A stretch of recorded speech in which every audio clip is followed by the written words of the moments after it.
ये मंज़ल बहुत ही अज़ीम मंज़ल है। यह मंज़ल बहुत ही आसान मंज़ल है। ये मंज़ल मुश्किल को ख़त्म करने वाली मंज़ल है। ये मंज़ल लड़ाइयाँ झगड़े हर चीज़ को ख़त्म करने वाली मंज़ल है। ये मंज़ल घर में और दुकान में और कारोबार में बरकत देने वाली मंज़ल है। जो लोग कुरान को गौर से और रोज़ाना 5 या 10 मिनट के दरमियान या इससे भी ज़्यादा टाइम सुनते हैं, इंशाअल्लाह अज़्ज़ा व जल अल्लाह के हुक्म से उनकी हर परेशानी, हर मसला उनका हल हो जाएगा। बिस्मिल्लाहिर्रहमानिर्रहीम। सयक़ूलुस सुफ़हाउ मिनन्नासि मा वल्लाहुम अन क़िबलतिहिमुल्लती कानू अलैहा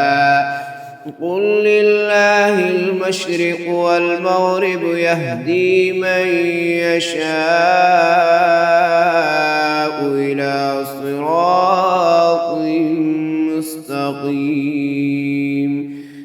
वकज़ालिक जअलनाकुम उम्मतन वसतन लितकूनू शुहदाअ अलन नासि वयकूनर रसूलु अलैकुम शहीदा। वमा जअलना القبلة التي كنت عليها إلا لنعلم من يتبع الرسول ممن ينقلب على عقبيه وإن كانت لكبيرة إلا على الذين هدى الله وما كان الله ليضيع إيمانكم إن الله بالناس لرءوف رحيم. قد نرى تقلب وجهك في السماء فلنولينك قبلة ترضاها فول وجهك شطر المسجد الحرام وحيث ما كنتم فولوا وجوهكم شطره وإن الذين أوتوا الكتاب ليعلمون أنه الحق من ربهم وما الله بغافل عما يعملون. ولئن أتيت الذين أوتوا الكتاب بكل آية ما تبعوا قبلتك وما أنت بتابع قبلتهم وما بعضهم بتابع قبلة بعض ولئن اتبعت أهواءهم من بعد ما جاءك من العلم إنك إذا لمن الظالمين. الذين آتيناهم الكتاب يعرفونه كما يعرفون أبناءهم وإن فريقا منهم ليكتمون الحق وهم يعلمون. الحق من ربك فلا تكونن من الممترين. ولكل وجهة هو موليها فاستبقوا الخيرات أينما تكونوا يأت بكم الله جميعا إن الله على كل شيء قدير. ومن حيث خرجت فول وجهك شطر المسجد الحرام وإنه للحق من ربك وما الله بغافل عما تعملون. ومن حيث خرجت فول وجهك شطر المسجد الحرام وحيث ما كنتم فولوا وجوهكم شطره لئلا يكون للناس عليكم حجة إلا الذين ظلموا منهم فلا تخشوهم واخشوني ولأتم نعمتي عليكم ولعلكم تهتدون كما أرسلنا فيكم رسولا منكم يتلو عليكم آياتنا ويزكيكم ويعلمكم الكتاب والحكمة ويعلمكم ما لم تكونوا تعلمون فاذكروني أذكركم واشكروا لي ولا تكفرون يا أيها الذين آمنوا استعينوا بالصبر والصلاة إن الله مع الصابرين ولا تقولوا لمن يقتل في سبيل الله أموات بل أحياء ولكن لا تشعرون ولنبلونكم بشيء من الخوف والجوع ونقص من الأموال والأنفس والثمرات وبشر الصابرين الذين إذا أصابتهم مصيبة قالوا إنا لله وإنا إليه راجعون أولئك عليهم صلوات من ربهم ورحمة وأولئك هم المهتدون إن الصفا والمروة من شعائر الله فمن حج البيت أو اعتمر فلا جناح عليه أن يطوف بهما ومن تطوع خيرا فإن الله شاكر عليم إن الذين يكتمون ما أنزلنا من البينات والهدى من بعد ما بيناه للناس في الكتاب أولئك يلعنهم الله ويلعنهم اللاعنون إلا الذين تابوا وأصلحوا وبينوا فأولئك أتوب عليهم وأنا التواب الرحيم إن الذين كفروا وماتوا وهم كفار أولئك عليهم لعنة الله والملائكة والناس أجمعين خالدين فيها لا يخفف عنهم العذاب ولا هم ينظرون وإلهكم إله واحد لا إله إلا هو الرحمن الرحيم إن في خلق السماوات والأرض واختلاف الليل والنهار والفلك التي تجري في البحر بما ينفع الناس وما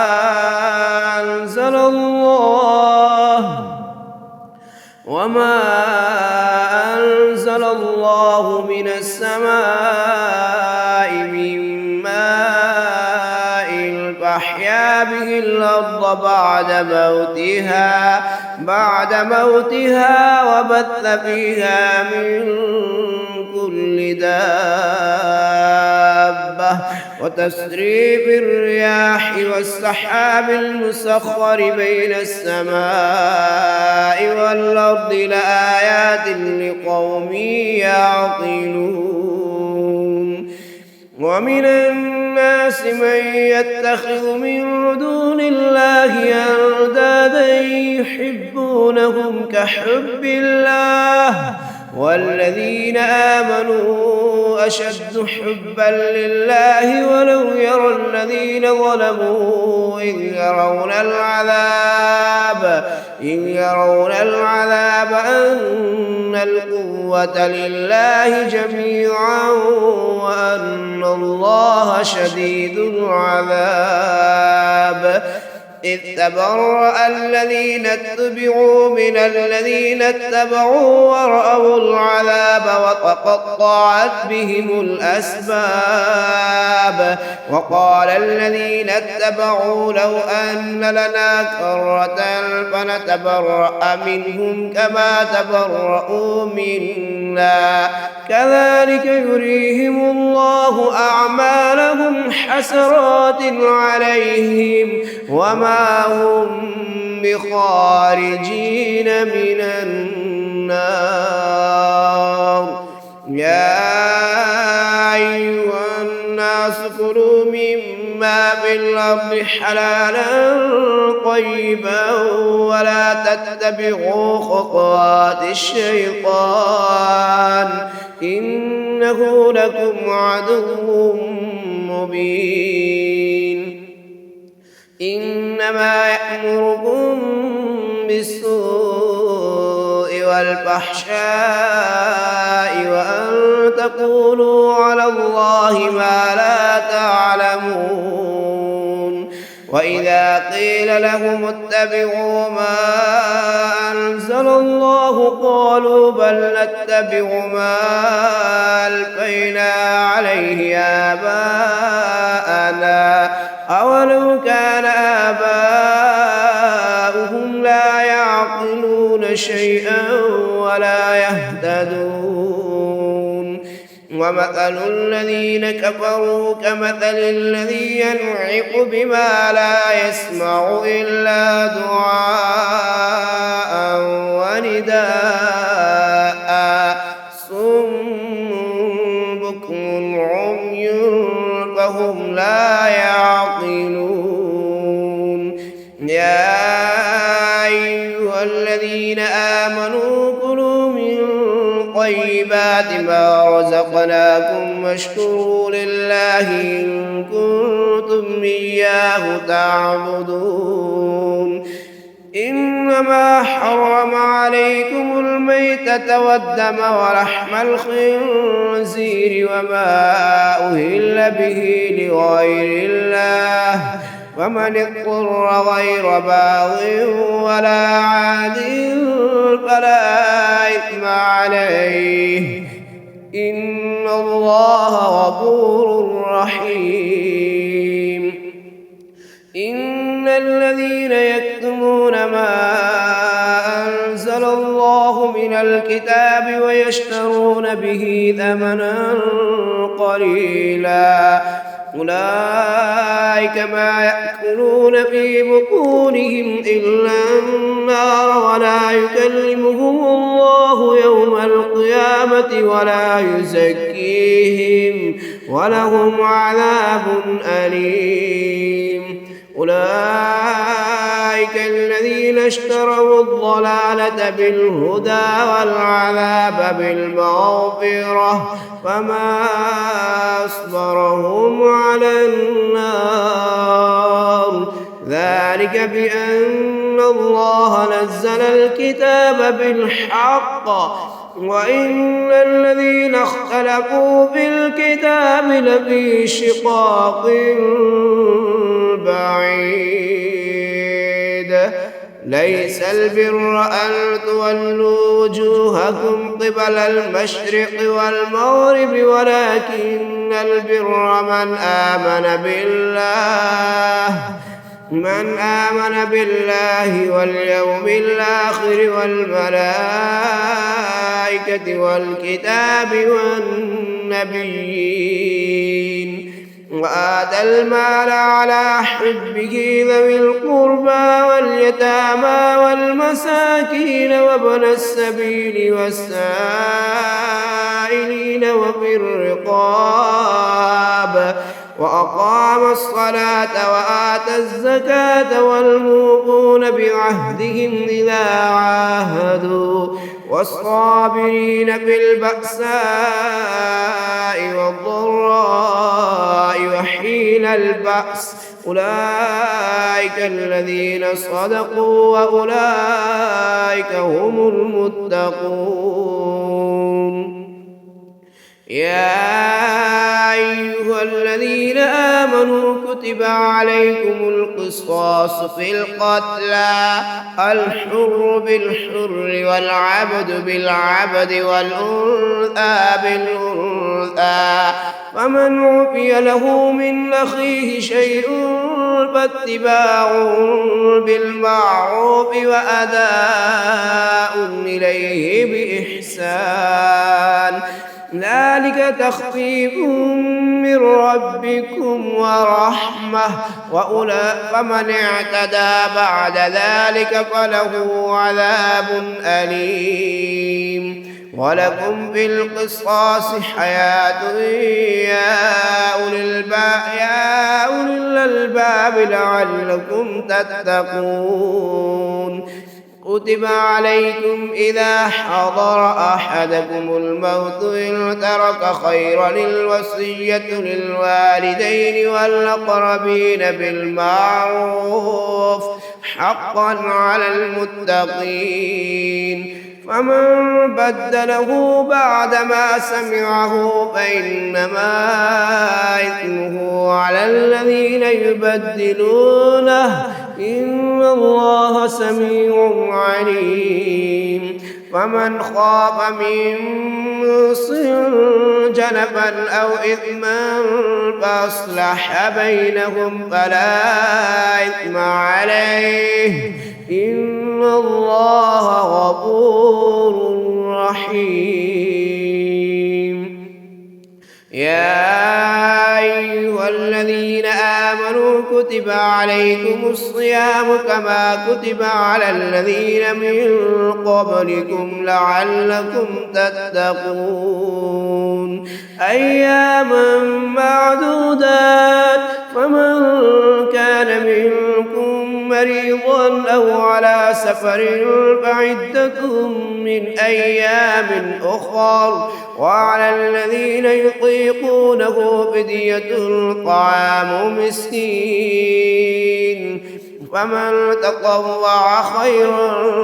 فهو خير له وأن تصوموا خير لكم إن كنتم تعلمون. شهر رمضان الذي أنزل فيه القرآن هدى للناس وبينات من الهدى والفرقان فمن شهد منكم الشهر فليصمه ومن كان مريضا أو على سفر فعدة من أيام أخر يريد الله بكم اليسر ولا يريد بكم العسر ولتكملوا العدة ولتكبروا الله على ما هداكم ولعلكم تشكرون. وإذا سألك عبادي عني فإني قريب أجيب دعوة الداع إذا دعاني فليستجيبوا لي وليؤمنوا بي لعلهم يرشدون.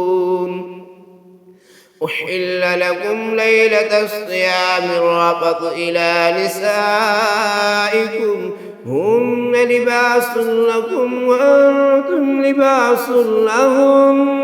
علم الله أنكم كنتم تختانون أنفسكم فتاب عليكم وعفى عنكم فالآن باشروهن وابتغوا ما كتب الله لكم وكلوا واشربوا حتى يتبين لكم الخيط الأبيض من الخيط الأسود من الفجر ثم أتموا الصيام إلى الليل ولا تباشروهن وأنتم عاكفون في المساجد تلك حدود الله فلا تقربوها كذلك يبين الله آياته للناس لعلهم يتقون ولا تأكلوا أموالكم بينكم بالباطل وتدلوا بها إلى الحكام لتأكلوا فريقا من أموال الناس بالإثم وأنتم تعلمون يسألونك عن الأهلة قل هي مواقيت للناس والحج وليس البر بأن تأتوا البيوت من ظهورها ولكن البر من اتقى وأتوا البيوت من أبوابها واتقوا الله لعلكم تفلحون وقاتلوا في سبيل الله الذين يقاتلونكم ولا تعتدوا إن الله لا يحب المعتدين واقتلوهم حيث ثقفتموهم واخرجوهم من حيث أخرجوكم والفتنة أشد من القتل ولا تقاتلوهم عند المسجد الحرام حتى يقاتلوكم فيه فإن قاتلوكم فاقتلوهم كذلك جزاء الكافرين فإن انتهوا فإن الله غفور رحيم وقاتلوهم حتى لا تكون فتنة ويكون الدين لله فإن انتهوا فلا عدوان إلا على الظالمين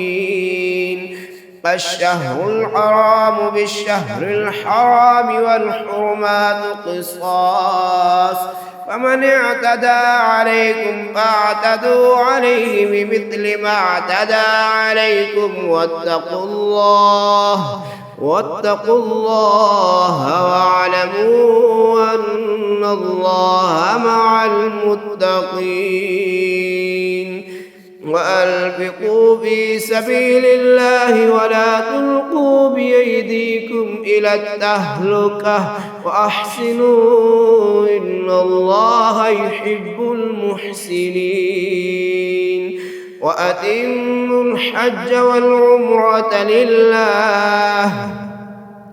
فإن حصرتم فما استيسر من الهدي ولا تحلقوا رؤوسكم حتى يبلغ الهدي محله فمن كان منكم مريضا أو به أذى من رأسه ففدية من صيام أو صدقة أو نسك فإذا أمنتم فمن تمتع بالعمرة إلى الحج فما استيسر من الهدي فمن لم يجد فصيام 3 أيام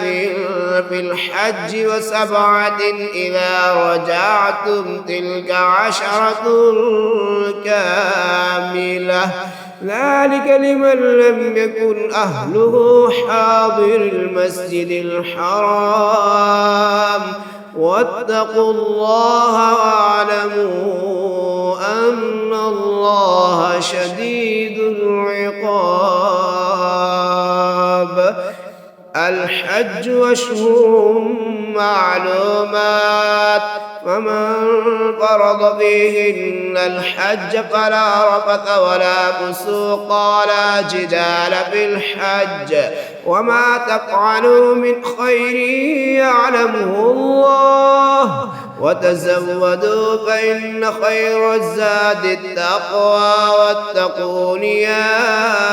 أولي الألباب ليس عليكم جناح أن تبتغوا فضلا من ربكم فإذا أفضتم من عرفات فاذكروا الله عند المشعر الحرام واذكروه كما هداكم وإن كنتم من قبله لمن الضالين ثم أفيضوا من حيث أفاض الناس واستغفروا الله إن الله غفور رحيم فإذا قضيتم مناسككم فاذكروا الله كذكركم آباءكم أو أشد ذكرا فمن الناس من يقول ربنا آتنا في الدنيا وما له في الآخرة من خلاق ومنهم من يقول ربنا آتنا في الدنيا حسنة وفي الآخرة حسنة وقنا عذاب النار أولئك لهم نصيب مما كسبوا والله سريع الحساب واذكروا الله في أيام معدودات فمن تعجل في يومين فلا إثم عليه ومن تأخر فلا إثم عليه لمن اتقى واتقوا الله واعلموا أنكم إليه تحشرون ومن الناس من يعجبك قوله في الحياة الدنيا ويشهد الله على ما في قلبه وهو ألد الخصام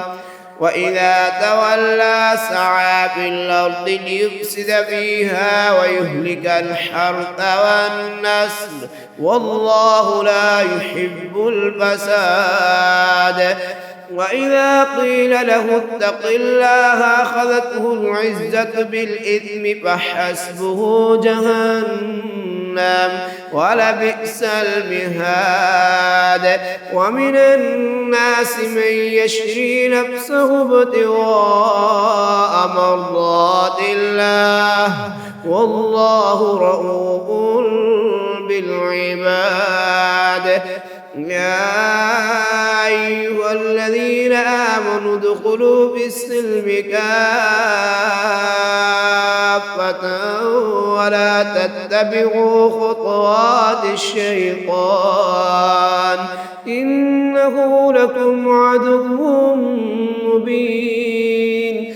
فإن زللتم من بعد ما جاءتكم البينات فاعلموا أن الله عزيز حكيم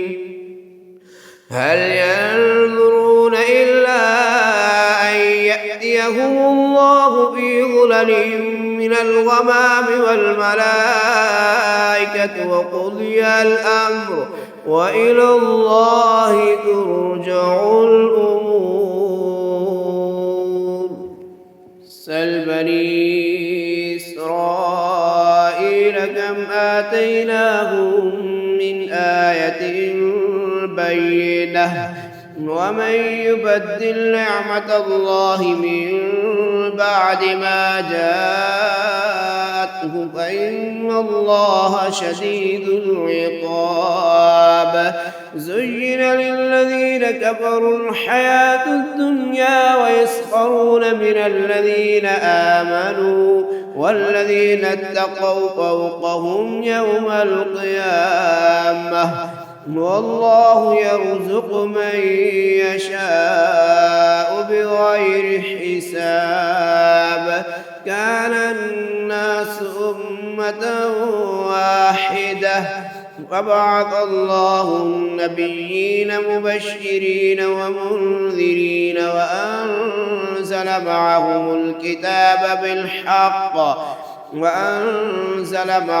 الكتاب بالحق ليحكم بين الناس فيما اختلفوا فيه وما اختلف فيه إلا الذين أوتوه من بعد ما جاءتهم البينات بغيا بينهم فهدى الله الذين آمنوا لما اختلفوا فيه من الحق بإذنه والله يهدي من يشاء إلى صراط مستقيم. أم حسبتم أن تدخلوا الجنة ولما يأتكم مثل الذين خلوا من قبلكم مستهم البأساء والضراء وزلزلوا حتى يقول الرسول والذين آمنوا معه متى نصر الله ألا إن نصر الله قريب. يسألونك ماذا ينفقون قل ما أنفقتم من خير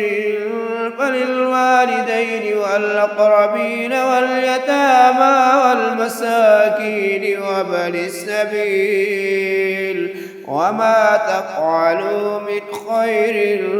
فإن الله به عليم. كتب عليكم القتال وهو كره لكم وعسى أن تكرهوا شيئا وهو خير لكم وعسى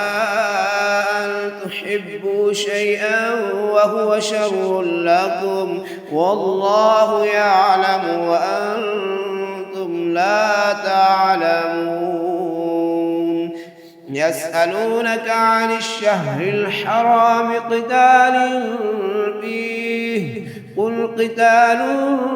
فيه كبير وصد عن سبيل الله وكفر به والمسجد الحرام وإخراج أهله منه أكبر عند الله والفتنة أكبر من القتل ولا يزالون يقاتلونكم حتى يردوكم عن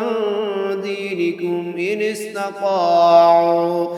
ومن يرتد منكم عن دينه فيمت وهو كافر فأولئك حبطت أعمالهم في الدنيا والآخرة وأولئك أصحاب النار هم فيها خالدون. إن الذين آمنوا والذين هاجروا وجاهدوا في سبيل الله أولئك يرجون رحمة الله والله غفور رحيم. يسألونك عن الخمر والميسر قل فيهما إثم كبير ومنافع للناس وإثمهما أكبر من نفعهما ويسألونك ماذا ينفقون قل العفو كذلك يبين الله لكم الآيات لعلكم تتفكرون في الدنيا والآخرة. ويسألونك عن اليتامى قل إصلاح لهم خير وإن تخالطوهم فإخوانكم والله يعلم المفسد من المصلح ولو شاء الله لأعنتكم إن الله عزيز حكيم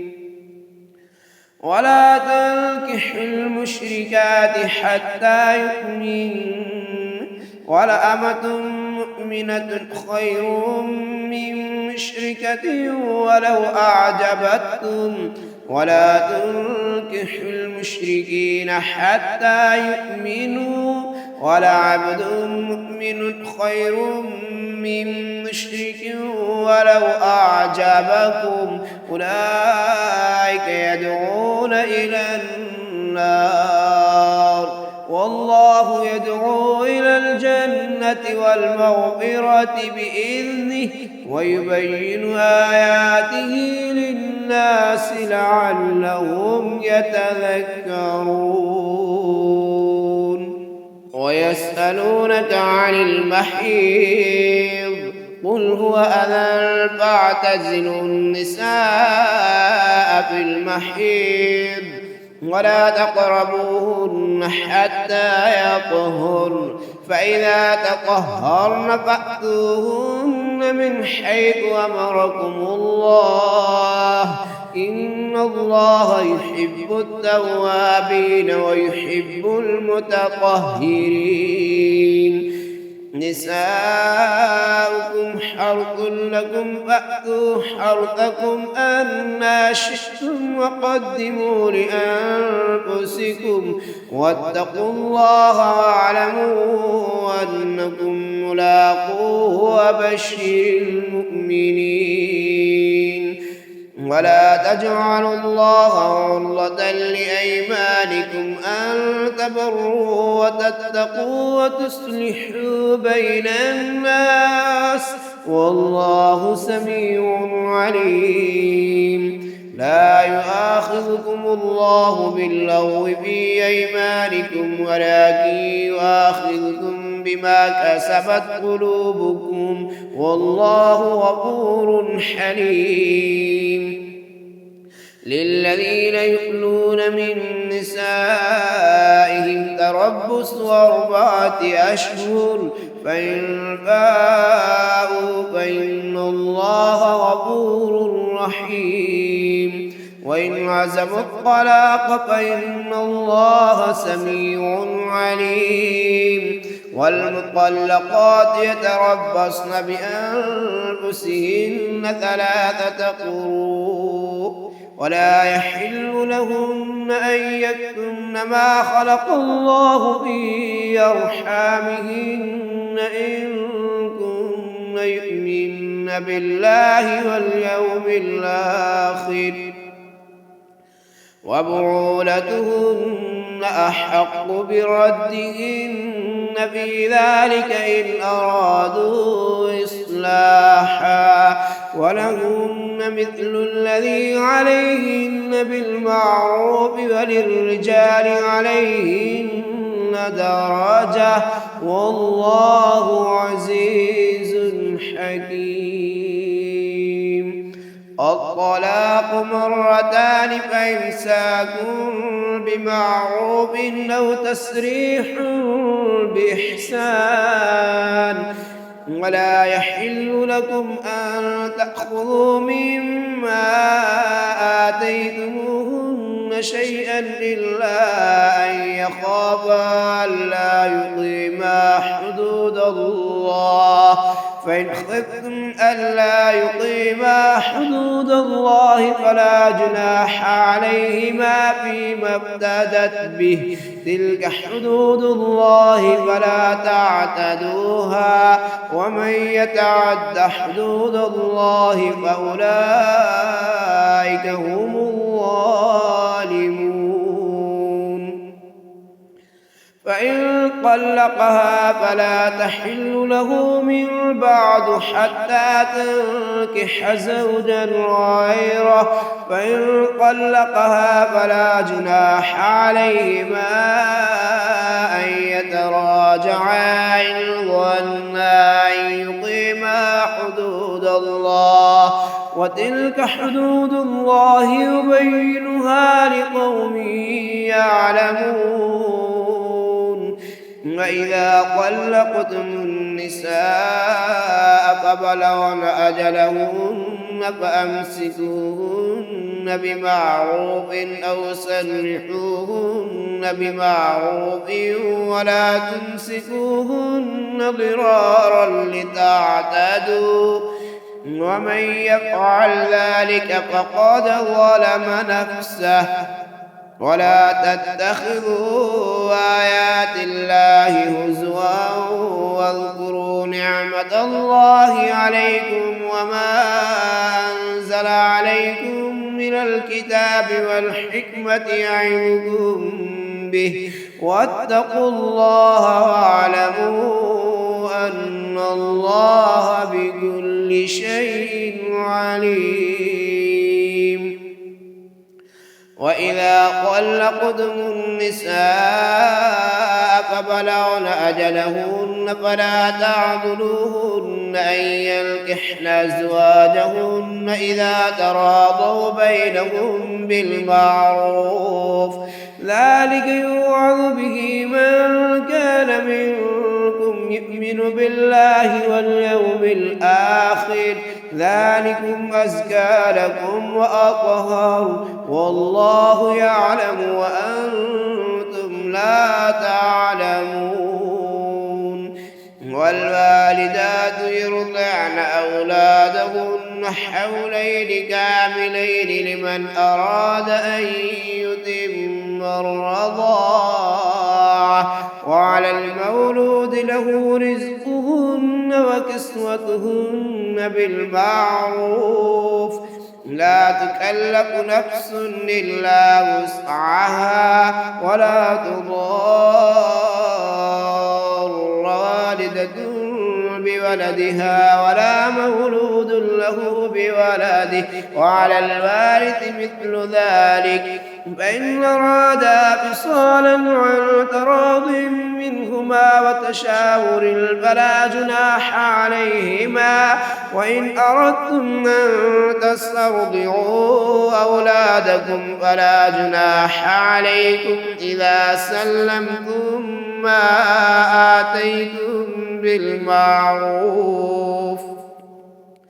واتقوا الله واعلموا أن الله بما تعملون بصير. والذين يتوفون منكم ويذرون أزواجا يتربصن بأنفسهن 4 أشهر وعشرا، فإذا بلغن أجلهن فلا جناح عليكم فيما فعلن في أنفسهن بالمعروف، والله بما تعملون خبير.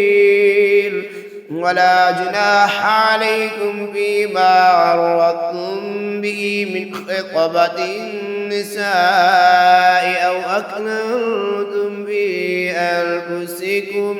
علم الله أنكم ستذكرونهن ولكن لا تواعدوهن سرا إلا أن تقولوا قولا معروفا. ولا تعزموا عقدة النكاح حتى يبلغ الكتاب أجله، واعلموا أن الله يعلم ما في أنفسكم فاحذروه، واعلموا أن الله غفور حليم. لا جناح عليكم إن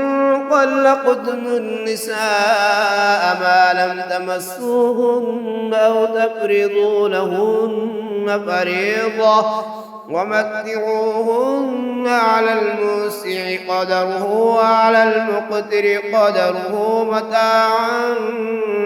بالمعروف حقا على المحسنين. وإن طلقتموهن من قبل أن تمسوهن وقد فرضتم لهن فريضة فنصف ما فرضتم إلا أن يعفون أو يعفو الذي بيده عقدة النكاح وأن تعفوا أقرب للتقوى ولا تنسوا الفضل بينكم إن الله بما تعملون بصير حافظوا على الصلوات والصلاة الوسطى وقوموا لله قانتين فإن خفتم فرجالا أو ركبانا فإذا أمنتم فاذكروا الله كما علمكم ما لم تكونوا تعلمون والذين يتوفون منكم ويذرون أزواجا وصية لأزواجهم متاعا إلى الحول غير إخراج فإن خرجن فلا جناح عليكم فيما فعلن في أنفسهن من معروف والله عزيز حكيم وللمطلقات متاع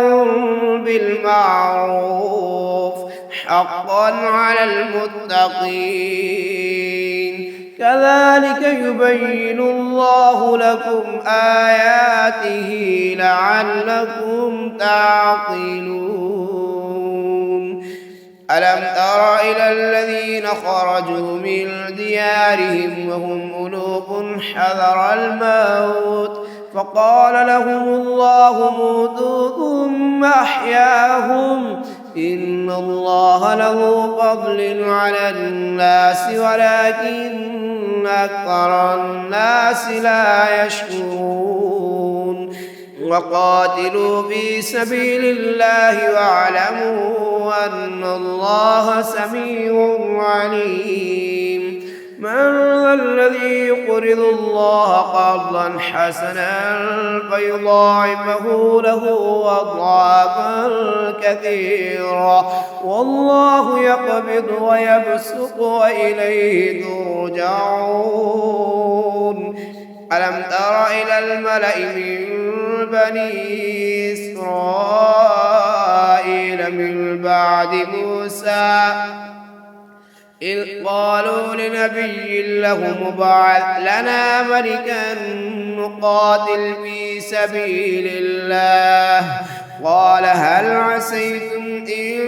كتب عليكم القتال ولا تقاتلوا قالوا وما لنا ألا نقاتل في سبيل الله وقد أخرجنا من ديارنا وأبنائنا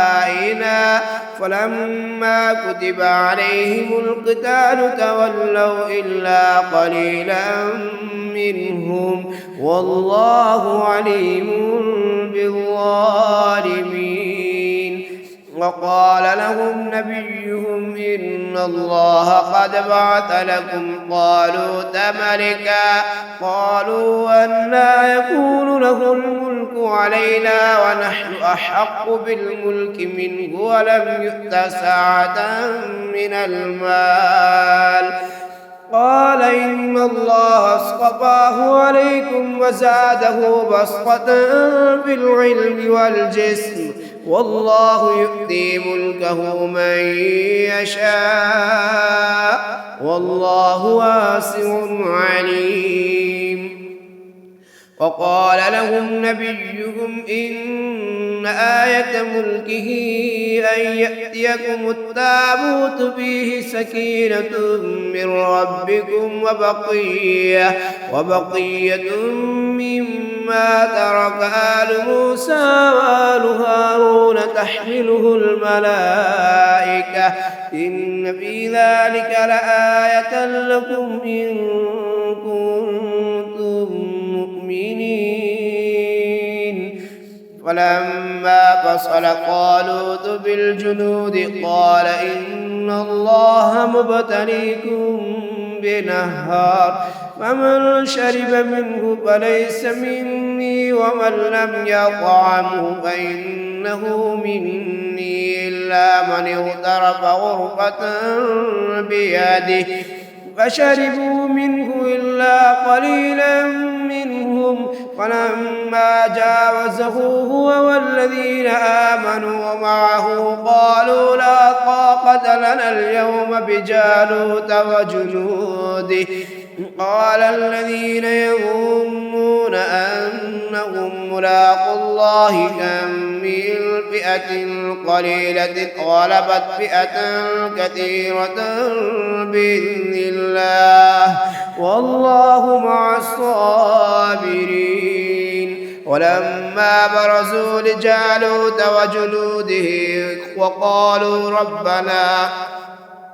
وجنوده قالوا ربنا افرغ علينا صبرا وثبت أقدامنا وانصرنا على القوم الكافرين فهزموهم بإذن الله وقتل داود جالوت وآتاه الله الملك والحكمة وعلمه مما يشاء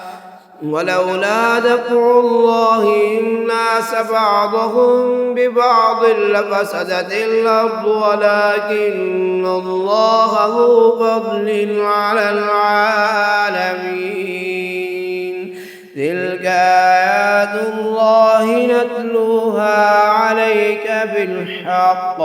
وإنك لمن المرسلين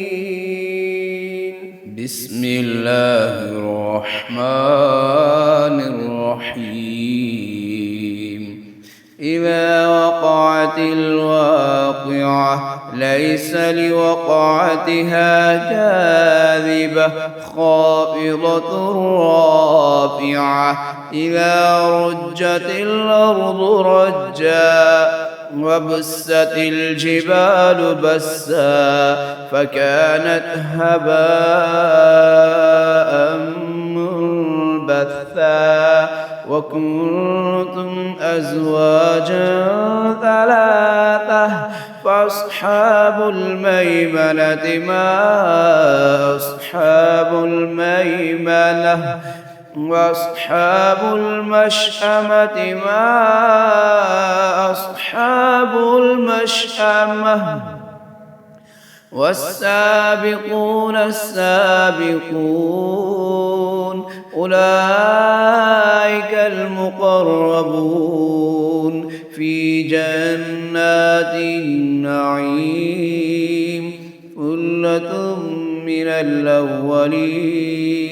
وقليل من الآخرين على سرر موضونة متكئين عليها متقابلين يطوف عليهم ولدان مخلدون بأكواب وأباريق وكأس من معين لا يصدعون عنها ولا ينزفون وفاكهة مما يتخيرون ولحم طير مما يشتهون وحور عين كأمثال اللؤلؤ المكنون جزاء بما كانوا يعملون لا يسمعون فيها لغوا ولا تأثيما إلا قيلا سلاما سلاما وأصحاب اليمين ما أصحاب اليمين في سدر مخلود وطلح منضود وظل ممدود وماء مسكوب وفاكهة كثيرة لا مقطوعة ولا ممنوعة وفرش مرفوعة إنا أنشأناهن إنشاء فجعلناهن أبكارا عربا أترابا لأصحاب اليمين ثلة من الأولين وثلة من الآخرين وأصحاب الشمال ما أصحاب الشمال في سموم وحميم وظل من يحموم لا بارد ولا كريم إنهم كانوا قبل ذلك مترفين وكانوا يصرون على الحنث العظيم وكانوا يقولون أإذا متنا وكنا ترابا وعظاما أئنا لمبعوثون أوآباؤنا الأولون قل إن الأولين والآخرين لمجموعون إلى ميقات يوم معلوم ثم إنكم أيها الضالون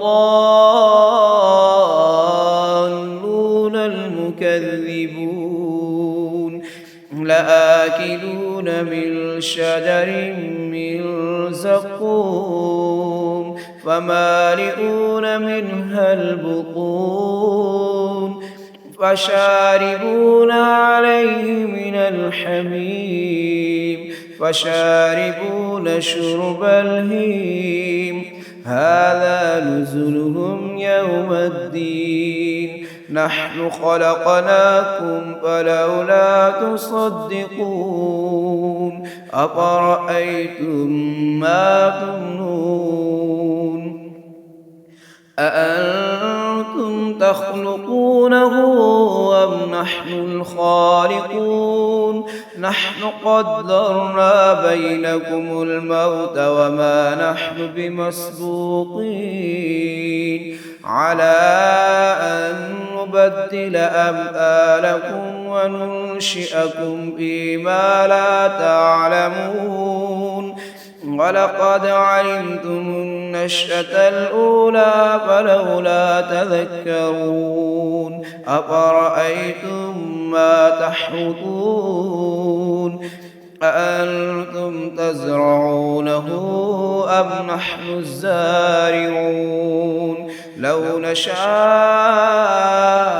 لجعلناه حطاما فظلتم تفكهون إنا لمغرمون بل نحن محرومون أفرأيتم الماء الذي تشربون أأنتم أنزلتموه من المزن أم نحن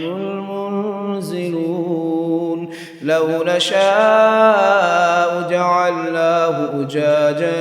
فلولا تشكرون أفرأيتم النار التي تورون أأنتم أنشأتم شجرتها أم نحن المنشئون نحن جعلناها تذكرة ومتاعا للمقوين فسبح باسم ربك العظيم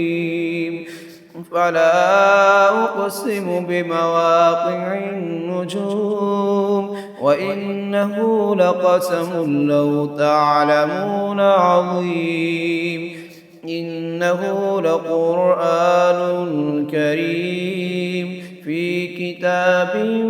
مكنون لا يتقهرون تنزيل من رب العالمين أفبهذا الحديث أنتم مدهنون وتجعلون رزقكم أنكم تكذبون فلولا إذا بلغت الحلقوم وأنتم حينئذ تنظرون ونحن أقرب إليه منكم ولكن لا تبصرون فلولا إن كنتم غير مدينين ترجعونها إن كنتم صادقين فأما إن كان من المقربين فروح وريحان وجنة نعيم وأما إن كان من أصحاب اليمين فسلام لك من أصحاب اليمين وأما إن كان من المكذبين الضالين فنزل من حميم وتصلية جحيم إن هذا لهو حق اليقين فسبح باسم ربك العظيم.